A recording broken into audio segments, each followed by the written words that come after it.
Kita nak bercakap berkenaan dengan Anugerah Surau Imarah Sekolah-Sekolah. Difahamkan anugerah ini merupakan kolaborasi antara Kementerian Pendidikan Malaysia, KPM dan juga Bank Islam yang memasuki tahun ke-7. Ya, tahun ini tahun ke-7 lah. Okey, bersama kita tetamu kita iaitu Ustazah Farhana binti Abdul Rashid, Ketua Sektor Pembangunan Akhlak dan Syiar Islam. Seterusnya kita ada Ustaz Muhammad Zikri bin Muhammad Syari, Pengurus Kanan Bank Islam. Terima kasih kerana sudah datang. Dua-dua sihat, apa khabar? Alhamdulillah. Ceria dia pagi Senin. Bagus, itu yang kita nak dengar tu. Okey, pagi ni untuk anugerah Imarah Surau Imarah Sekolah-Sekolah ya, dipanggil sebagai ASIS. ASIS. Kita nak tahu apa Latar belakang tentang ASIS. sedikit latar belakang dan juga pastinya ini memasuki tahun ke-7 akan ada kelainan yang dibawakan yang untuk memastikan anugerah ni lebih seronok untuk disertai oleh sekolah-sekolah yang berada di Malaysia. Silakan. Okay, terima kasih. Pertama terima kasih RTM lah memberi ruang dan peluang kepada kita untuk mewar-warkan program ASIS ini kepada masyarakat khasnya. Bismillahirrahmanirrahim. Assalamualaikum warahmatullahi wabarakatuh. Anugerah Surau Imarah Sekolah-Sekolah atau ringkasnya ASIS sebenarnya merupakan satu program pengimarahan surau, pengimarahan surau sebagai pusat kecemerlangan pendidikan dan juga kecemerlangan sasiah di sekolah-sekolah.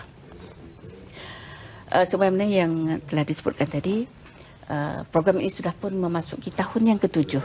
Maknanya dah lepas 6 tahun, ini tahun ke-7. InsyaAllah sama-sama kita tengok apakah perubahan-perubahan. Sebenarnya kalau kita tengok perubahan tu lebih kepada sekolah.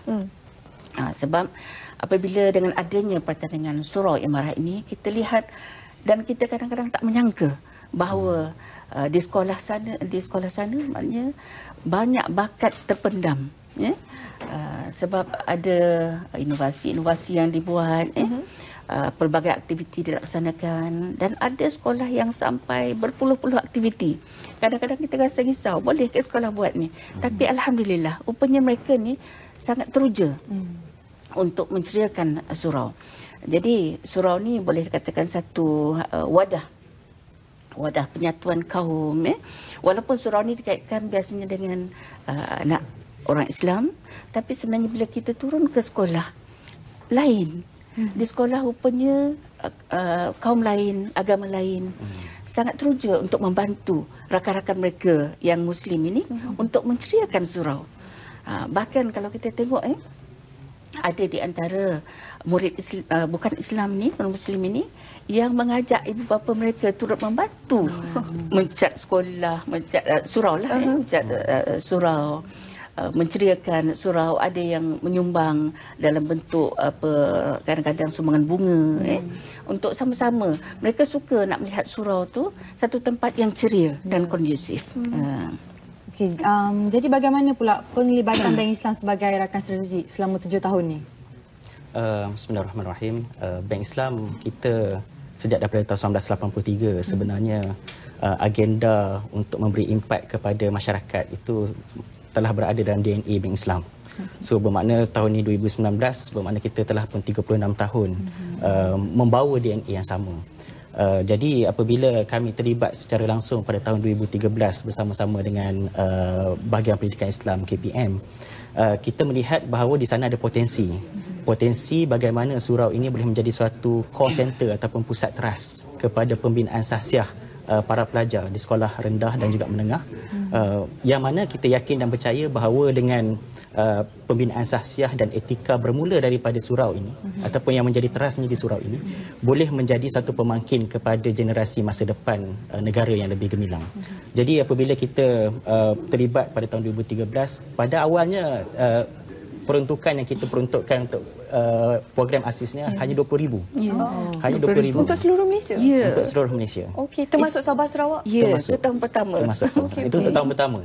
Jadi apabila kita melihat outcome dia, kesan dia, amat menarik dan kita nampak bahawa ini memang patut diteruskan secara serius dan konsisten, maka kita tambah tahun demi tahun. Sehinggalah pada tahun 2018 tahun lepas, alhamdulillah kita telah peruntukkan lebih kurang 231,000. Jadi peningkatan daripada 20,000. Jauh Kan peningkatan yang agak mendadak. Dan pada tahun ini juga tahun 2018 juga kita peruntukkan untuk mencetak buku imarah ini. Buku imarah ini pada kita amat penting sebab setelah 5 tahun 6 tahun kita complete program ini. Jadi kita perlu dokumenkan. Kita perlu dokumenkan program ini, cerita-cerita kejayaan sekolah-sekolah ini, kesungguhan-kesungguhan. Kita boleh lihat bagaimana surau-surau itu membina kolam dalam longkang, ada ikan di dalam longkang, mengambil inspirasi daripada Jepun. Dan ini amat menarik pada kami. Bermakna kita lihat daripada ASIS ini bukan sahaja semangat patriotisme itu berjaya dibentuk, malah juga membina satu world view kepada para pelajar dan juga kepada komuniti sekolah itu. Jadi tahun ini juga dengan adanya buku imarah ini, dan daripada tahun 2013 sampai sekarang ni bukan sahaja di ibu pejabat sahaja kita terlibat membantu KPM, malah juga pegawai-pegawai Bank Islam yang berada di cawangan, yang berada di wilayah-wilayah akan terlibat turut bersama.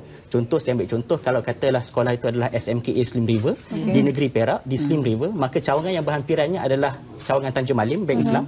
Jadi pegawai-pegawai kami daripada Tanjung Malim akan datang ke surau itu memberi bantuan dalam bentuk untuk terlibat dalam penilaian dan juga dalam pemberian hadiah dan sebagainya dengan pihak sekolah. Jadi ini merapatkan bank bersama dengan masyarakat, dan juga dalam masa yang sama banyak impak yang kita dapat skor di situ, insya-Allah. So, apa ciri-ciri yang dinilai untuk memastikan sebuah surau itu layak merangkul anugerah ini? Okey, tapi sebelum tu nak ucap terima kasih banyaklah kepada Bank Islam. Memang kami dapat semangat bila Bank Islam menaja kita, walaupun pada tahun pertama tu cukup sikit, tapi bila 2018 ni, ya Allah, Masya Allah, memang terima kasih banyak. Tapi dalam penilaian surau ni kita ada 5 bidang lah, 5 kategori. Yang mana kalau satu daripadanya pengurusan pentadbiran. Ini mewakili 40% daripada keseluruhan markah lah. Dalam pengurusan pentadbiran ni kita akan melihat apa visi misi surau, carta organisasi dia, carta gurunya, carta muridnya. Dan dari carta murid inilah salah satu kemenjadian murid akan berlaku. Sebabnya bila carta murid ini ada pengurusinya, ada naib pengurusinya, ada setiausaha dan ada ketua-ketua biro. Jadi maknanya semakin ramai murid kita akan terlibat dengan kemenjadian murid itu sendiri. Jadi maknanya mereka, dari situ mereka akan mula melatih diri untuk menjadi seorang pemimpin pada masa depan. Itu aspek pentadbiran lah. Kemudian kita ada lagi aspek pengurusan aktiviti. Maknanya dalam pengurusan aktiviti ini mewakili 19% markah daripada keseluruhan. Jadi kita akan melihat apa aktiviti-aktiviti yang dilaksanakan di sekolah. Kita ada beberapa aktiviti wajib, contohnya hari-hari kebesaran Islam. Tapi kita akan melihat juga selain pada aktiviti ini, bagaimana mereka mengadoptasi aktiviti ini menjadi lebih menarik. Untuk menjadi lebih menarik. Kemudian kita juga ada pengurusan kelengkapan. Bagaimana surau ini melengkapkan tempat itu sebagai satu tempat yang kondusif, yang ceria, yang cantik, supaya mudah didekati oleh siapa saja. Bahkan kalau kita lihatnya, ada beberapa surau yang pernah menjadi Johan. Sekolah tu jadikan tempat untuk melangsungkan perkahwinan. Macam pernah berlaku di Perak, pernah berlaku di Terengganu yang tahun lepas. Memang kami sendiri mendapat kad jemputan, memang betul-betul ingat kamu tu dia orang saja reka-reka. Tidak, memang betul pengantin itu sendiri menjemput kami dan juga Bank Islam lah untuk sama-sama meraihkan persandingan mereka, pernikahan mereka di surau. Di surau sekolah? Ya, di surau sekolah. Sebab dia kata surau cukup cantik. Cukup menarik. Itu maknanya antara impak lah yang maknanya penilaian surau imarah ini. Kemudian kita juga akan melihat pengurusan kelengkapan apa yang ada dalam surau ini, contohnya jamnya ke airconnya, tapi bukan itu wajib lah, aircon bukan wajib, tapi mungkin satu kelebihan lah. Dan kita tahu kita juga dalam mewujudkan pertandingan ini tak adalah nak sangat sampai berempas pulas untuk menceriakan surau, bukan begitu hasrat kita. Sebab hasrat kita lebih kepada pengimarahan dan kemenjadian murid. Tapi saya tak langsung, bila kita ada penjurian, perlulah ada keceriaan, keselesaan. Itu akan diambil kira lah. Kemudian kita lihat juga pengurusan fizikal bangunan. Sebab kita ni ada 2 kategori. Satu musalla. Musalla ni bangunan yang bersambung dengan bangunan lain lah. Contohnya ada musalla berada tingkat 4, ya. Sebelahnya mungkin bilik darjah. Ada surau ada musalla yang berada di tingkat bawah dan sebagainya lah. Tapi kalau musalla, bangunan yang terbina sendiri. Maknanya dia asing lah daripada bangunan sekolah. Ya. Jadi kita akan lihat bagaimana sekolah ni menceriakan fizikal bangunan ini sendirilah. Walaupun musalla, tapi kalau kita lihat silap-silap ada yang 3B tu cukup cantik. Cukup pandai mereka menggunakan ruang-ruang yang ada di surau itu untuk kesiasaan anak murid menunaikan solat, dan juga melaksanakan aktiviti. Sebenarnya bukan saja solat di sana, tapi juga ada berlaku PDPC, ada yang menyediakan pendidikan abad 21. Jadi inilah antara usaha-usaha yang telah dibuat oleh surau. Dan satu lagi yang kategori yang kelima, iaitu inovasi. Yang ini pun cuma mewakili 5% saja markah. Tapi kita akan melihat apa inovasi yang dibuat oleh sekolah. Inovasi itu penting tu. Ya, inovasi penting. Kita tahu sesuatu program ini dijalankan pasti bertujuan dan ingin menjadikan satu hasil yang baik. Jadi apa hubungan program ASIS ni dengan kemenjadian murid? Okey. Macam mana yang telah disebutkan tadi, ASIS ini satu usaha untuk menerapkan nilai-nilai murni, satu usaha untuk menyatu padukan murid, bukan saja murid Islam tapi juga murid bukan Islam. Jadi dada jatuhan kuasa surau ni tadi, ada murid-murid yang menjadi jatuhan kuasa tu menggelarkan mereka, ada yang geng surau, ada yang kata squad surau, ada yang kata menjadikan mereka tu imam muda, dan macam-macam gelaran lah diberikan kepada jawatan kuasa surau murid ni tadi.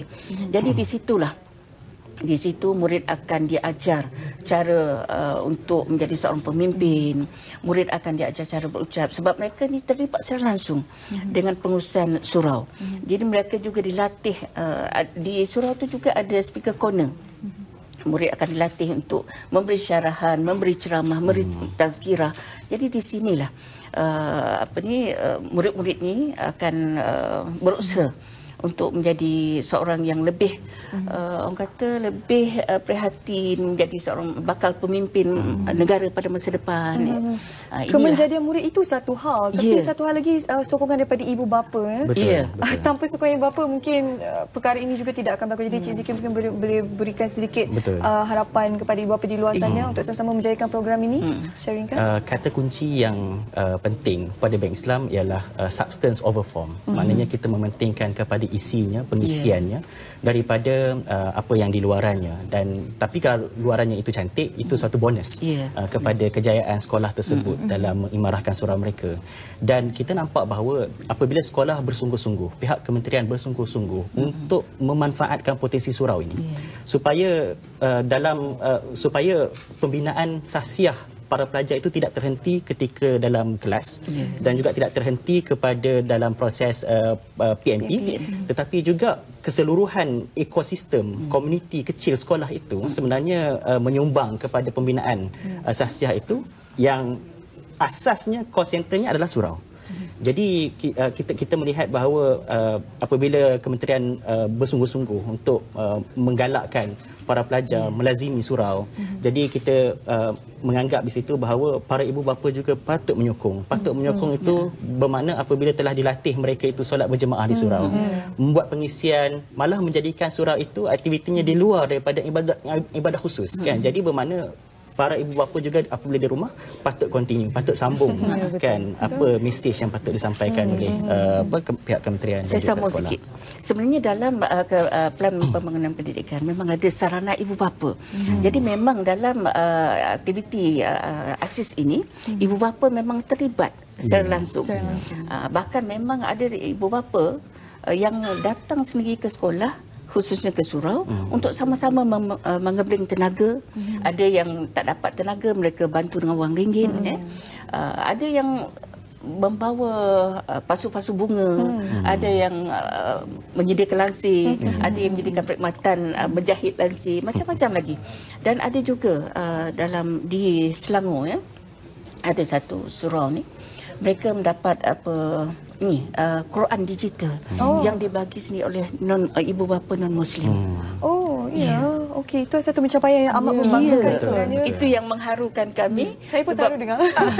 Sokongan yang memang diterima tu bagus ya. ya, nampaknya memang kita rasa program ini memang wajar sangat diteruskan. Impaknya sangat besar. Ya, Jadi insyaAllah. kita nak berterima kasih pada pihak KPM dan juga Bank Islam sini kerana meneruskan anugerah ini. Kita harap akan berjaya dan Mudah-mudahan, semakin amin. imarahlah surah-surah di setiap sekolah. Terima kasih kepada Ustazah Farna dan juga Ustaz Zikri bersama kita pada pagi ini untuk bercakap berkenaan dengan anugerah Surau Imarah Sekolah-Sekolah ataupun dikenali sebagai ASIS.